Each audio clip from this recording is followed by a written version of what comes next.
Muito bem, pessoal, estamos aqui em mais um bate-papo com os gestores de fundos imobiliários. Vocês sabem que a gente sempre gosta de trazer aqui para vocês, e já há algum tempo as pessoas estavam demandando sobre o BBIG, né? Que é um fundo novo aí de shopping centers. Então eu recebo aqui o Pedro Halber, da BB Asset, para que a gente possa falar um pouquinho sobre a estratégia do BBIG 11. Então, Pedro, primeiro, seja bem-vindo ao canal, é a primeira vez, que seja a primeira de muitas, tá? Primeiro agradecer aí vocês toparem esse convite, e eu queria já passar a bola para você fazer uma breve apresentação sua, uma breve apresentação aí também do fundo, e qual que é o pensamento da BB Asset sobre o BBIG 11, e aí a partir daí a gente vai avançando aqui um pouquinho mais nas perguntas mais específicas, tudo bem?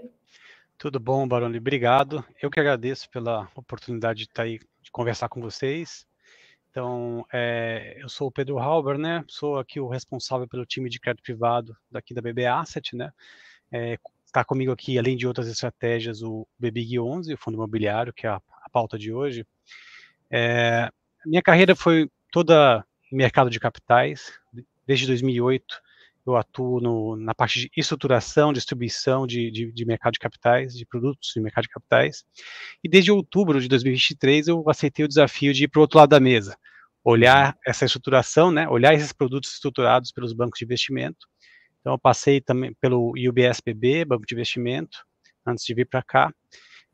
E estamos aí com um AUM de 200 bilhões aqui na BB Asset, em várias estratégias de crédito privado, incentivadas, fundo imobiliário e Fiagro. Então, tá comigo aqui todo tipo de estratégia que envolve ali crédito privado, tá?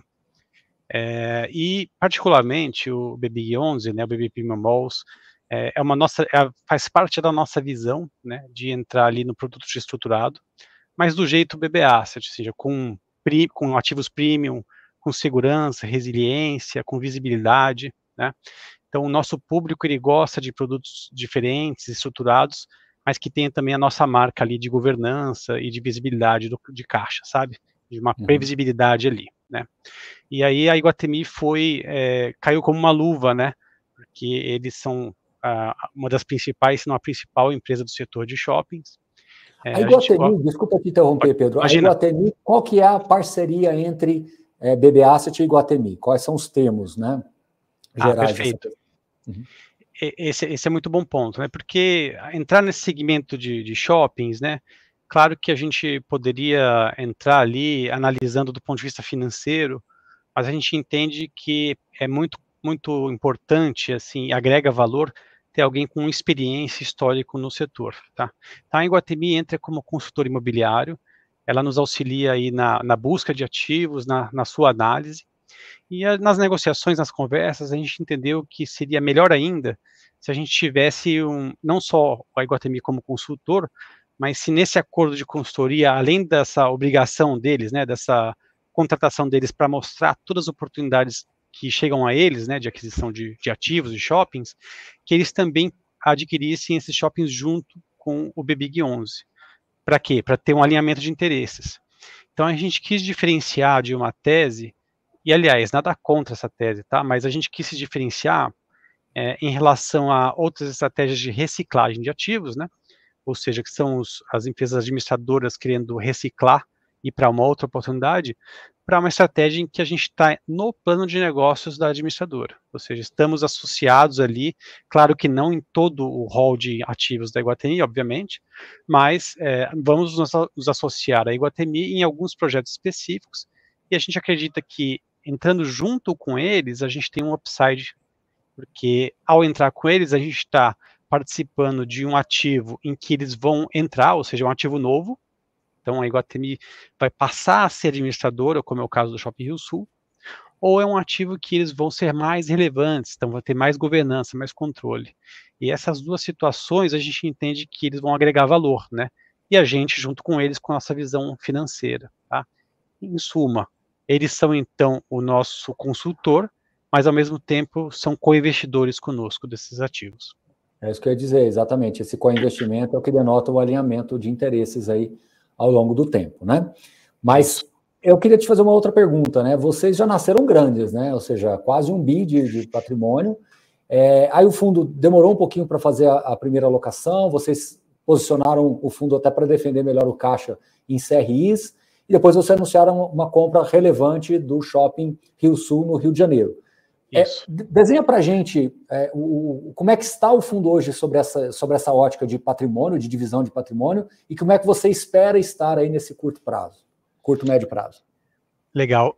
Esse é muito bom ponto, viu? Porque hoje a gente está vendo, lá atrás já esse cenário já era assim, e hoje ele persistiu e piorou, né? Ou seja, a macroeconomia está predominando sobre qualquer outro aspecto, né, dos investimentos. E naquela época a gente se deparou com diversas oportunidades de investimento, essa em particular Rio Sul muito complexa, mais premente, e a gente imaginou, puxa, essa negociação vai demorar porque ela está complexa, ela está muito estruturada. Então a gente preferiu alocar em CRIs para tirar essa pressão de timing, porque você comprar shopping não é comprar um valor imobiliário. Tem que fazer diligência, olhar com calma, negociar. E uma pressão de timing não combina com M&A, né, com aquisição de ativos. Você tem que fazer com calma e sem pressão. Você tem que estar disposto até a sair da mesa, se necessário, né, para você fazer uma boa negociação. E como eu comentei no começo, a gente é gestor aqui de um volume enorme, né, de fundos que atuam no crédito privado. Então a gente entendeu que a gente tem uma sinergia muito grande em alocar, pelo menos do ponto de vista tático, né? E você perguntou como é que está o mix, então hoje em torno de 38% aí em CRIs, tá? E o resto, para completar uns 40 e poucos por cento, ficaria ali em caixa mesmo, né? Em operações compromissadas, tá?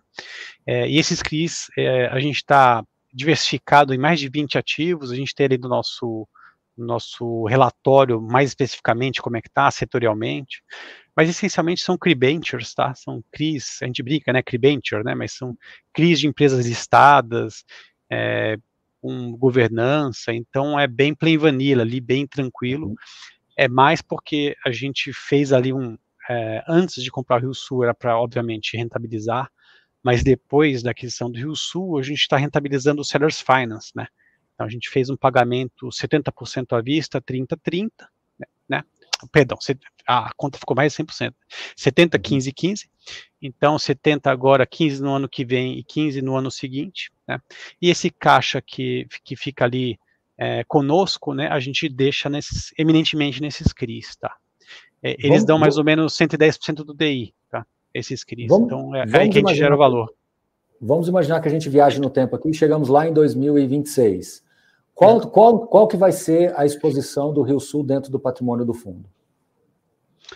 Olha, a gente não tem ainda essa visibilidade, porque realmente, em termos de M&A, de compra de ativos, né, tudo pode acontecer, né? Ah, sim.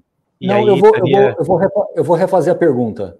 Tá bom. Vamos considerar que você fez todas as aquisições, os pagamentos atinentes à compra do Rio Sul.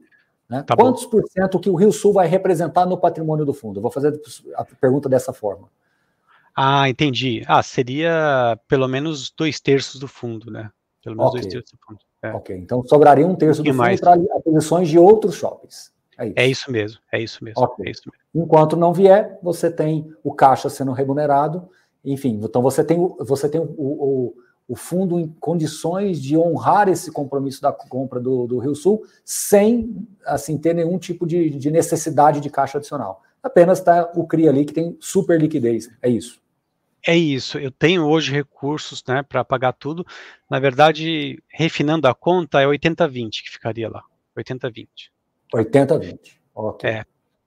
Só que Perfeito. Como eu estou pagando ele parcelado, Baroni, eu posso efetivamente adquirir um pouco mais de shopping agora, né, e equalizar mais para frente. E aí avaliar ano que vem ou no ano seguinte, né, opções de funding que me permitam continuar fazendo as aquisições.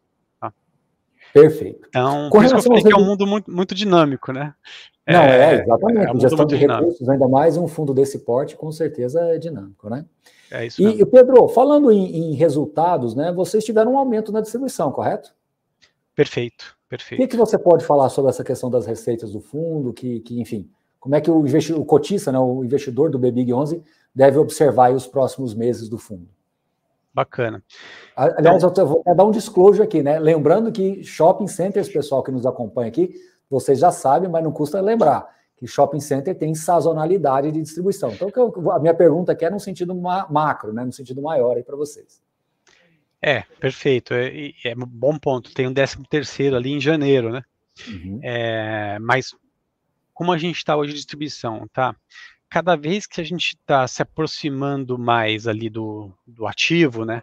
Ou seja, a gente estava primeiro no M&A, olhando o material, depois a gente fez a due diligence, agora efetivamente a gente tem uma mudança em aprovação aí, entrando um novo administrador, a gente já recebeu mais números, então, à medida que isso vai acontecendo, a gente tem muito mais visibilidade dos números. Tá? Eu tenho pagamentos dos CRIs, né, dos juros dos CRIs, então eu não uso nenhuma projeção, por exemplo, de mercado, de market to market dos CRIs, eu uso só a projeção dos juros que efetivamente estão ali no cronograma para pagar os dividendos. Tá? E além desse cronograma dos CRIs, eu tenho a visibilidade da NOI. E nesse mês de outubro foi o primeiro NOI que a gente recebeu ainda via CRI, tá? A gente ainda tem a participação intermediária ali do Shopping Rio Sul através de um CRI, né? E a gente foi surpreendido ali positivamente por um pagamento maior de NOI, tá? A gente conseguiu destravar um valor ali porque tinha um caixa que a gente conseguiu dar uma maior eficiência e a gente pode distribuir mais. Eu espero, tá, que a gente possa manter essa distribuição dessa maneira até o final do ano. Então, e a gente conseguiu manter essa perspectiva positiva, Baroni, não só porque teve essa surpresa efetiva ali, né, de uma realização melhor de um caixa melhor, uma receita melhor, porque a gente está vendo a ocupação muito alta, a gente está com 99% de ocupação, do histórico em torno de 95, 90, 95%, a receita está crescendo, no próximo relatório que a gente vai divulgar, a gente vai mostrar um pouquinho como é que está evoluindo a receita, mas no relatório que está público hoje, a gente já mostrou um crescimento de 6% year on year, bem acima da inflação, né? E muito em função da recuperação do mercado de shoppings, de modo geral, né? Isso, você pode ver que os outros CEOs, CFOs de shopping, o mercado de modo geral de shopping está investindo, né? Está com uma perspectiva de que está aumentando as vendas e precisa aumentar o CAPEX, etc. Uma outra empresa de shopping anunciou desinvestimentos ali para conseguir investir mais em shoppings, então o mercado está muito positivo. E é um ativo troféu, né? Afinal de contas, muito bem localizado, integrado com a Torre Rio Sul também, então um ativo muito, muito bem defendido, né? E me corrija se eu estiver errado, mas você ainda tem uma remuneração do CRIs, que é a 110 do CDI, com o CDI subindo, você ainda remunera melhor ainda o caixa, né? É isso, mas de qualquer forma, como eu te falei, se a remuneração extra do CDI vai ser uma surpresa, vai ser, eu não estou contando com ela, sabe? Eu estou projetando mais o esquema de juros normal mesmo. Se tiver alta da Selic que a gente espera que vai ter, aí é uma surpresa que a gente vai... É um presente de Natal que a gente ganha e distribui mais, né? É isso. Legal. Pedro, outra questão, né? A gente sabe que fundos imobiliários, eles são ancorados muito na questão da renda. Mas um conceito que veio para ficar é de gestão ativa. Talvez seja cedo eu te fazer essa pergunta, mas eu acho que é importante a gente, pelo menos aqui, né? Já que a gente está aqui fazendo esse bate-papo, até porque os cotistas possam ter mais informação da tese de vocês acreditam que haverá espaço para desinvestimentos também? Ou seja, o cotista do BBIG 11, ele pode esperar uma renda harmônica, estável, mas também potencial desinvestimento mais à frente, quando você tiver um portfólio mais robusto, com mais ativos? É possível isso também? Sim, Bruno, é possível, tá? A gente tem mais ou menos um planejamento, porque tem ali no regulamento, né, uma call da Iguatemi, né, a partir de 2 anos, né. Então a gente já planeja alguma recompra para a gente também poder reciclar o capital, e da parte deles, a visão deles também é de consolidar as participações, né, aos poucos. Então tem um alinhamento dos dois lados. Essa recompra, se for da parte deles, tem um laudo, né, então vai ser feito um laudo. Então, no mínimo, vai ser o valor do laudo maior entre o laudo e IPCA mais 7, né? e eu poderia eventualmente vender para qualquer outro player de mercado também, tá? Mas tem sim essa previsão. Eu, pessoalmente, espero um upside inicial ali, mais da melhoria ali do Shopping Rio Sul e dos outros shoppings que devem entrar. Particularmente no Rio Sul, o que a gente está vendo de upside? Ainda é meio cedo, né? A gente está entrando lá e tal. Mas, pô, os números deles são muito bons já, super resilientes, eles sobreviveram à pandemia ali muito bem, né? Ficaram com uma ocupação super alta na pandemia. Em termos de crescimento, recuperou totalmente, já ultrapassou o que caiu um pouco da receita ali, né, em 2019. Só que com tudo isso de positivo, de resiliente e tal, se você entrar num Shopping Rio Sul, entrar em algum shopping em Iguatemi, você vai notar que tem algumas diferenças importantes, tanto de ambiência, quanto mix de lojas, organização, que tem um alto potencial de melhoria, né? Então, a gente espera que a própria NOI deveria crescer se a gente conseguir, junto com a nova administradora, implementar essas melhorias e medidas que são muito parecidas com o que eles já fizeram em outras oportunidades, tá? Até, por exemplo, lá o Higienópolis mesmo pode ser um case, né, de você acompanhar. Tem um fundo imobiliário lá do Higienópolis, né, na bolsa aí, então dá para você fazer uma proxy da entrada da administradora e o que ela agregou de valor. Então a gente espera que tenha esse crescimento da NOI.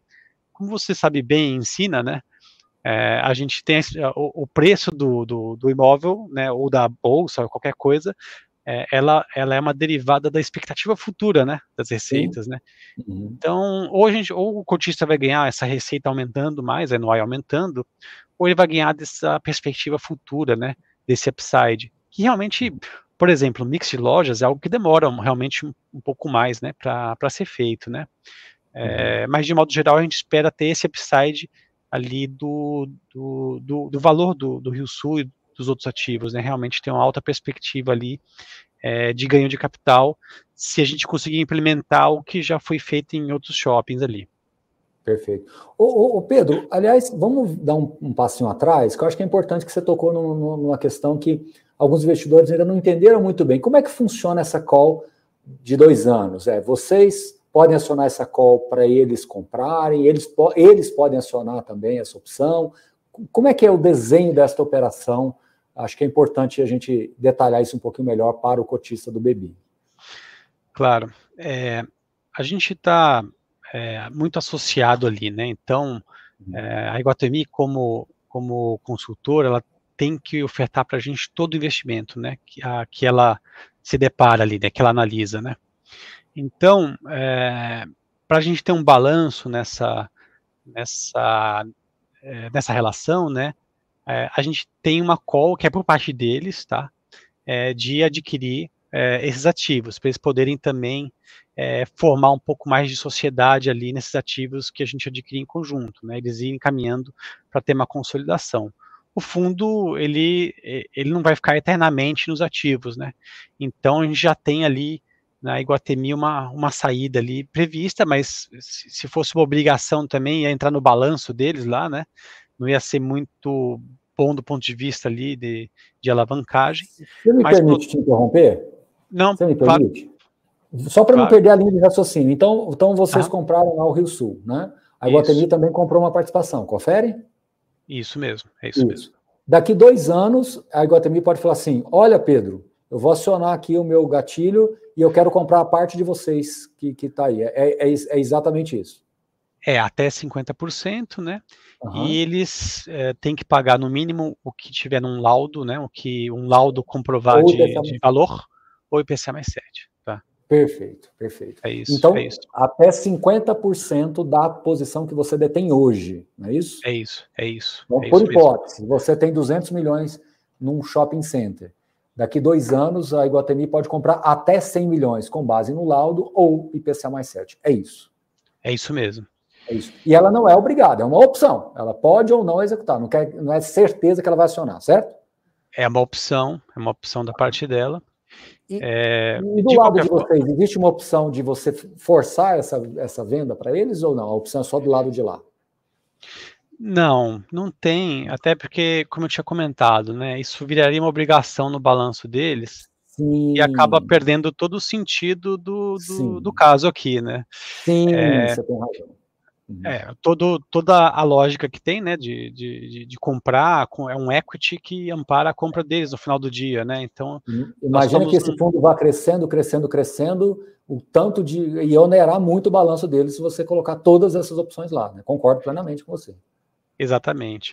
Mas, por outro lado, como a gente assim, é uma parceria, eu diria que é quase uma joint venture, né? Então, obviamente que nós estamos muito alinhados ali, no seguinte sentido: poxa, estamos indo para uma próxima oportunidade, preciso dar uma reciclada de ativos, então eles já manifestaram para a gente o interesse de consolidar a participação, né, em algumas oportunidades que a gente vai entrar junto. É uma questão deles também evoluírem como empresa, né, vamos dizer assim, a maturidade desses ativos e depois eles olharem a alocação de capital deles, como fica melhor, mas a gente já tem uma certa previsão de 2 anos dos ativos ter algum desinvestimento, ter algum desinvestimento de ativos, para a gente poder ter uma reciclagem maior. Perfeito. Porque o nosso interesse é ficar um pouco mais diversificado, sabe, Baroni? Começo é começo, né? Assim, a gente acaba começando um pouco mais concentrado, até em fundos abertos acaba tendo uma concentração maior quando o fundo é inicial, né? Mas a nossa ideia, e eles estão muito alinhados com a gente, né, é de a gente prezar aí pela diversificação do portfólio. E é exatamente isso que eu acho que é a próxima pergunta. Com todo o cuidado aqui, para a gente, né, jamais eu ia querer detalhes, né? Mas o que o cotista do fundo pode esperar desse pipeline que vocês têm aí para a alocação restante do capital? É um tipo de ativo com as mesmas características do Rio Sul? Você entende que é importante ter uma expansão geográfica também? São opções de investimentos que já têm a bandeira Iguatemi, ou se é uma bandeira que a Iguatemi está entrando? Que tipo de shopping, né, mais classe A? O que você pode nos dizer de uma maneira muito ampla, sem detalhar, né, claro, as teses que você está aí potencialmente negociando, só para o cotista do BBIG ter uma dimensão de que tipo de ativos? Eu acho que assim, o investidor de fundo imobiliário, pela minha experiência aqui, Pedro, eles gostam de entender essa dinâmica do gestor, né? Então, você pega um fundo de lajes, eles gostam de entender que tipo de ativo que se acessa, que tipo de localidade que se acessa, né? Fundos de logística também, que tipo de raio, que tipo de região que eles gostam de adquirir propriedades. Então, o que você pode dizer com esse pipeline que você tem na mesa hoje, né? De novo, sem dar nenhum tipo de detalhe, não é essa a nossa intenção aqui, mas o que você pode dizer para o cotista do BBIG nesses termos aí do perfil do ativo? Bom, perfis são perfis ali classe AB, ativos premium, né, com muita resiliência, histórico. A gente tem uma preferência por ativos novos, ou seja, que vai entrar a nova administração, vai sair valor ali, mas não tem uma restrição, ou seja, a gente poderia olhar ativos também que a Iguatemi já está lá, com quanto que a gente veja upside, né, que você tem ali uma consolidação do controlador, do administrador. A gente sabe que muitas vezes você ter muitos sócios, o plano de negócios ele pode variar muito em relação a você ter, né, um direcionador mais forte ali, uma consolidação de um sócio que dá direção maior ali para o ativo, né? Então é mais ou menos nessa linha. Depois a gente consolidar uma diversificação maior, ou seja, chegar a ter uns 3, 4 ativos ali de emblemáticos, né, de grande porte, eu diria que a gente poderia partir ali para uma participações menores, mas com maior ganho, ou seja, com uma expansão, né, que embute ali um cap rate maior. Então a gente tem essa vontade de, primeiro, consolidar ali uma carteira que tem ali uma diversificação, que tem ativos de primeira qualidade. Ativos que deem a cara para o fundo, né? Que deem a cara para o fundo, perfeito, Baroni. E depois ali a gente vai diversificando. Então tem esses desinvestimentos que, como você comentou, a gente prevê, né, de fazer alguns desinvestimentos, e ao fazer a gente procura ali entrar em alguma coisa um pouquinho mais apimentada, que tem um cap rate um pouco maior, um projeto de expansão, um projeto de, né, inovação ali, que gera uma receita a mais, uma receita futura maior. Tá? É mais ou menos essa visão de futuro que a gente tem. Por falar em futuro, a gente já está aqui quase que encerrando, mas eu queria te fazer essa pergunta. futuro complexo no macro. Você mesmo no início da sua fala, você disse que o macro nunca teve tão presente, né? E realmente, eu acho que em fundos imobiliários nunca antes como a gente está vendo agora, né? Muito, muito, muito presente. E existe uma certa, eu diria, assimetria, não sei se é essa palavra, ou talvez uma certa incongruência, né? De que, assim, a gente olha para os resultados operacionais dos shoppings, como você está falando, né? O NOI vindo forte. E, por outro lado, juros subindo, toda essa insegurança fiscal, né? E o fundo, obviamente, ele deu esse primeiro passo, o IPO foi muito grande, né? Como eu disse, o fundo já nasce gigante, mas, obviamente, o plano de expansão de vocês é bastante audacioso, né? São propriedades premium, então isso é caro, você tem que adquirir essas participações. Como é que vai ficar na balança tudo isso? Eu não sei se é tão fácil responder, sabe, Pedro? Mas eu queria te ouvir, né, para entender também como é que você está enxergando toda essa simetria de expectativas que a gente está vendo. Parece que na economia real aqui, dos fundos imobiliários no dia a dia, a gente tem visto vacância sendo reduzida, revisionais positivas, vendas de ativos com ganho de capital, e, por outro lado, toda essa compressão, né, no mercado secundário, alguns investidores aí se questionando realmente a relevância, né, e a eficiência do fundo imobiliário, e, por outro lado, portfólios sendo montados de várias frentes, né, vários gestores conseguindo montar seus portfólios. Então, eu queria te ouvir nisso, para a gente concluir aqui, eu queria te ouvir como é que você está pensando nessa balança, como é que você está vendo essa balança, que me parece não muito óbvia aí de fazer um raio-x dessas questões que envolvem hoje o macro, né, que está muito pesado realmente para fundo imobiliário, né? O fundo imobiliário, só para concluir aqui, e não me alongando muito, mas já alongando, né? Eu acho que no micro, os fundos imobiliários, eles estão muito bem, né? Assim, no geral, você tem, claro, vamos imaginar aqui os principais fundos do mercado.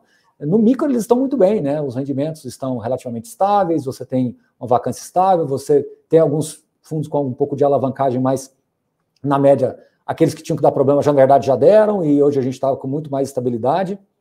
Então, no micro, os principais fundos eles vão indo muito bem, mas no macro toda essa inconsistência. Então, como é que você vai equilibrar esse prato aí, já projetando 2025, pensando em crescer o fundo e diante de um cenário de mercado secundário tão apertado assim? Não sei se me alonguei demais a pergunta, mas queria te ouvir para a gente encerrar. Não, mas é boa pergunta. É que professor não consegue falar assim muito pouco, né? Não consegue. Se o professor não contextualizar e quase der um pouco da resposta, ele não aguenta, né? É verdade. Mas é um excelente ponto. E, assim, como eu disse, né, 2008, quando eu comecei mercado de capitais, você quase não tinha gente na bolsa, né? Era muito mais institucional. Você falava de oferta pessoa física, quase não tinha, né? Era muito pouco. O mercado foi evoluindo, só que a gente ainda é um mercado muito pouco maduro. E você pegar o mercado de fundo imobiliário é menos ainda, né? A gente está muito no começo, a indústria, né? De modo geral. Por isso até que a gente se posiciona, acredito, né? Como um fundo de entrada para a pessoa, né? Que é um pouco mais simples, né? De entender, né? E tem bons players ali por trás para você ter uma segurança e tal. Mas realmente a gente é um mercado ainda muito pouco maduro e a pessoa física, de modo geral, tende a ser muito curto prazista, né? Então, ao invés, muitas vezes, dela fazer uma carteira diversificada, mas aproveitando, né, a taxa pré que está maravilhosa, a NTNB que está muito boa, ela acaba indo all in, né? E aí, vendendo toda a renda variável dela, eu incluo o fundo imobiliário como renda variável, né? Ela acaba vendendo toda a renda variável dela e para se beneficiar dessa pré. Minha visão, posso estar errado, tá, Baroni? Eu estou vendo ali como um mercado muito de manada, pessoa física, entendeu? Esse é o ponto. O mercado de pessoa física acaba sendo muito de manada. Mas da nossa parte, como a gente tem sido aí adaptado, né? Ou seja, antifrágil aí, né? Como diz o Taleb, né? Como a gente tem sido aí adaptado a essa situação é o seller's finance, né? Então a gente vai continuar qualquer tipo de tratativa, né? Adquirindo através desse esquema de seller's finance, para a gente poder navegar esse miniciclo de Selic alta e poder distribuir para o investidor dessa maneira. Sem perder de vista que lá para frente, daqui 2, 3, 4 anos, eu quero estar com uma carteira super diversificada e eu quero que o investidor que entrou agora lembre desse momento de turbulência e fala, poxa vida, eu passei por esse momento, mas hoje eu estou aqui, estou com um patrimônio resiliente, que não é atualizado pelo IPCA, então ele é diversificado, pouco correlacionado com outras estratégias. teve um upside porque realmente a gente aprimorou, né, ali a capacidade dos shoppings ali de gerar receita, de ser mais premium, ter mais qualidade. Então eu gostaria que o investidor tivesse uma boa experiência de curto prazo, que pode não ser a grande experiência que muitas vezes o investidor quer ter, né, hoje em dia o investidor está mal acostumado, vamos dizer assim, né, mas a gente quer dar uma boa experiência para o investidor no curto prazo, mas em que ele olhe o médio e longo prazo, porque é o grande upside está lá, está na nossa gestão mesmo, no aprimoramento dos ativos que a gente está entrando. Muito bem. Pessoal, Pedro Halber, BB Asset, BBIG11. Pedro, vou repetir. Espero que essa tenha sido a primeira de vários outros bate-papos que a gente pode ter por aqui. Obrigado muito pela sua participação. Eu acho que foi legal o pessoal conhecer um pouquinho do BBIG11. Né? É um fundo ainda que está com um ativo, mas eu tenho convicção de que à medida que o fundo for crescendo, for trazendo os novos ativos, a gente vem aqui para atualizar o papo, para vocês possam falar mais dos shoppings. Então serão sempre muito bem-vindos, tá bom? E obrigado, Pedro. Obrigado a vocês, com certeza, estou super à disposição para bater esse papo, eu gosto muito de receber feedbacks, receber interação, a gente cresce e aproveita, e é também uma oportunidade de passar alguma coisa, passar o que o relatório frio, seco ali não consegue transmitir, né? Então acho muito boa essa conversa, estou sempre à disposição aí quando você chamar. Legal. Pessoal, mais uma vez, muito obrigado e até a próxima. Valeu!